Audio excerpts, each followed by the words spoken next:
कहा गया है सुना गया है कोई न बोले, कहा गया है सुना गया है कोई न बोले, ज़बां दराजों को मशवरा है कोई न बोले, अजीब लुकनत पसंद हाकिम से वास्ता है, अजीब लुकनत पसंद हाकिम से वास्ता है, जो चाहता है जो सोचता है कोई न बोले। हमारी दाईं तरफ इस सदी का सबसे बड़ा फकीर सोया हुआ है। मैं उनकी समाधि से बिल्कुल करीब खड़ा होकर के संकल्प सत्याग्रह में मेरी आंखों के सामने तपती दोपहरी में बड़ी तादाद में मौजूद कांग्रेस पार्टी के सिपाहियों को सलाम करता हूं। नवरात्रि चल रही है, रमजान चल रहा है, मैं रोजे की हालत में हूं। आप तमाम साथी ऐसे होंगे जिन्होंने नवरात्रि के व्रत रखे होंगे और इस पवित्र सप्ताह के बीच में हम खड़े हैं एक हाकिम की सनक के से उपजे हुए एक फैसले के खिलाफ। दोस्तों, भारत के लोकतंत्र के लिए एक मुश्किल लम्हा है ये। याद करिए, जब हाकिम की सनक की वजह से आप लाइनों में लग करके अपने पैसे बदलवाने के लिए बैंकों के साथियों से विनती कर रहे थे, चरौरी मिन्नत कर रहे थे, तब सबसे बड़ी आवाज बन के कौन बोल रहा था? राहुल गांधी। नतीजा क्या निकला? उनकी एसपीजी सुरक्षा वापस ले ली गई। याद करिए, जब गब्बर सिंह टैक्स लगा करके छोटे व्यापारियों को बर्बाद करने का सपना पाला था इस सरकार ने, तो सबसे मजबूत आवाज बन के कौन बोल रहा था? राहुल गांधी। नतीजा क्या निकला? हजारों करोड़ रुपए खर्च करके उनके पीछे ट्रोल आर्मी लगा दी गई। उनकी इमेज खराब करने के लिए जितने तरीके अपना सकती थी भारतीय जनता पार्टी उसने अपनाया। याद करिए कि जब राफेल के मुद्दे पर, राफेल में हुई लूट के खिलाफ एक अकेला शख्स पूरे देश में खड़ा होकर के चौकीदार से पूछ रहा था कि आपकी चौकीदारी का सवाल है, बताइए सच्चाई क्या है, तब उनके पीछे 55 घंटे उन्हें ईडी के ऑफिस में बिठा करके पूछताछ की गई।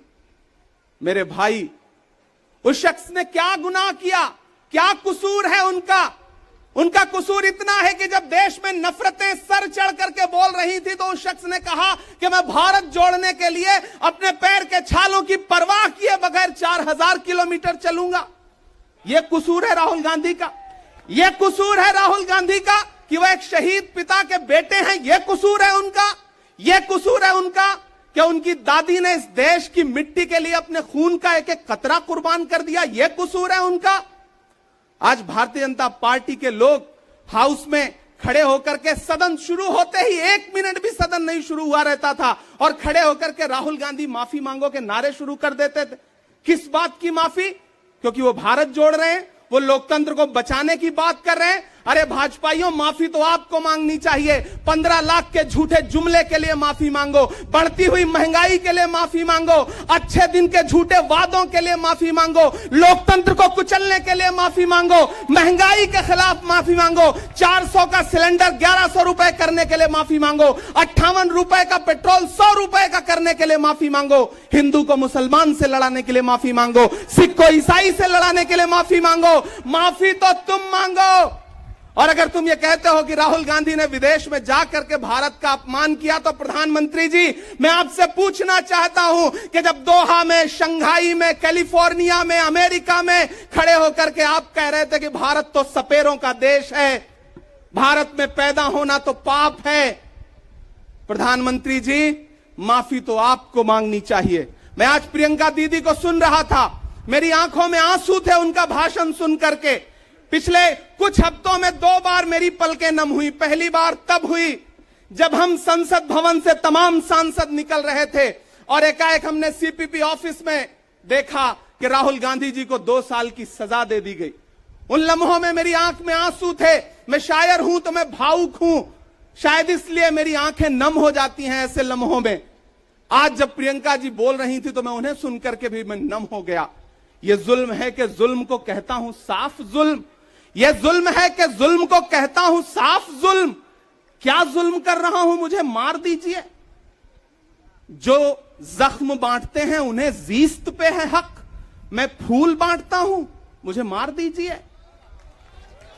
फिर उसके बाद हिंदुस्तान वालों, फिर उसके बाद शहर में नाचेगा हू का शोर, फिर उसके बाद शहर में नाचेगा हू का शोर।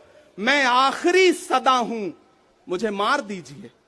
मेरे भाई, इस देश के लोकतंत्र को बचाने के लिए जो सबसे बड़ी आवाज है इस देश के, उसको मारने की, उसको कुचलने की जो कोशिश है, उसके खिलाफ आपको खड़ा तो होना पड़ेगा, आपको बोलना तो पड़ेगा।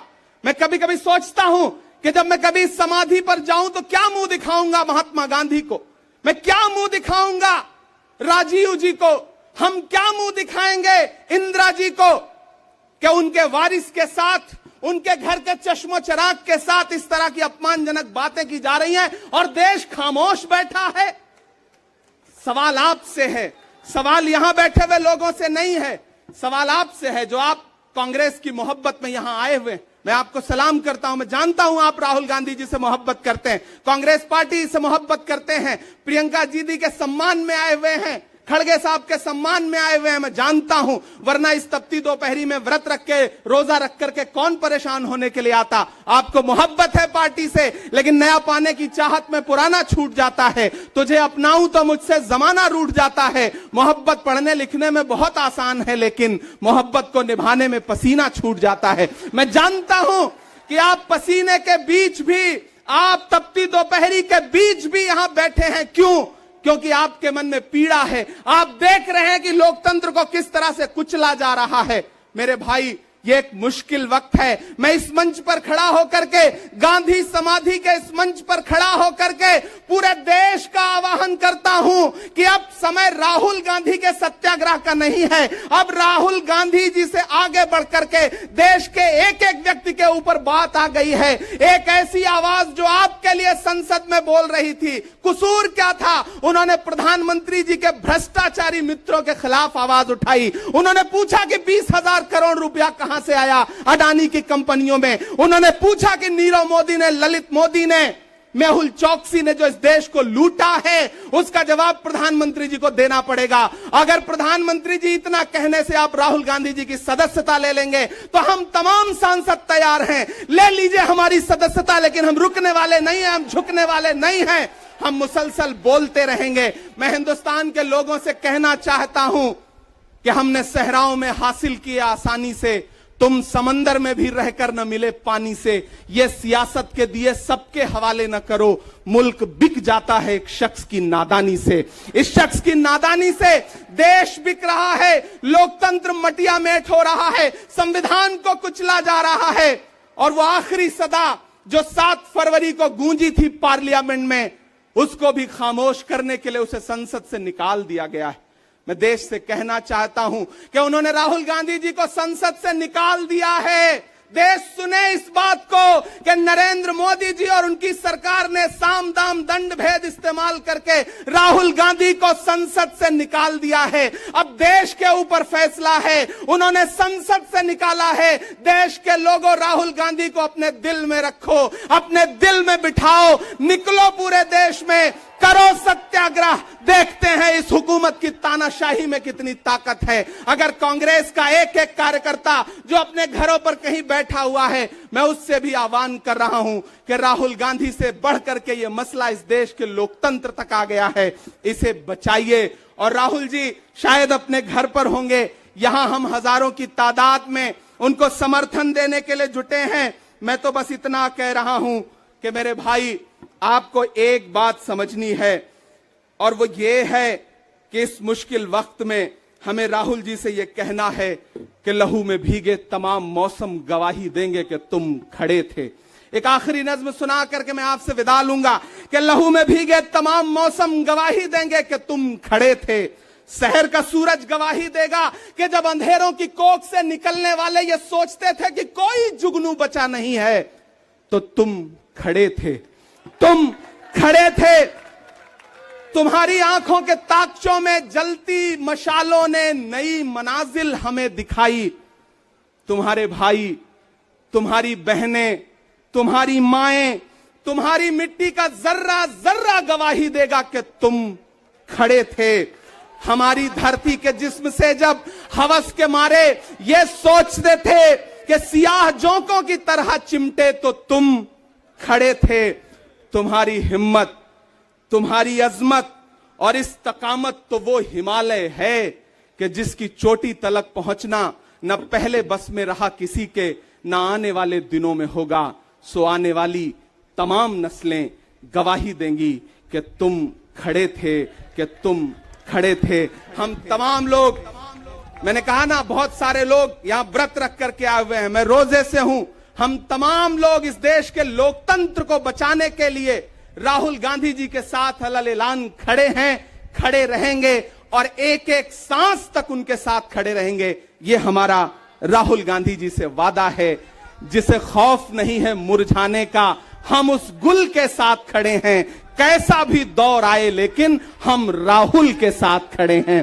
कल भी खुलकर साथ खड़े थे, आज भी खुलकर साथ खड़े हैं। कैसा भी दौर आए लेकिन हम राहुल के साथ खड़े हैं। शुक्रिया।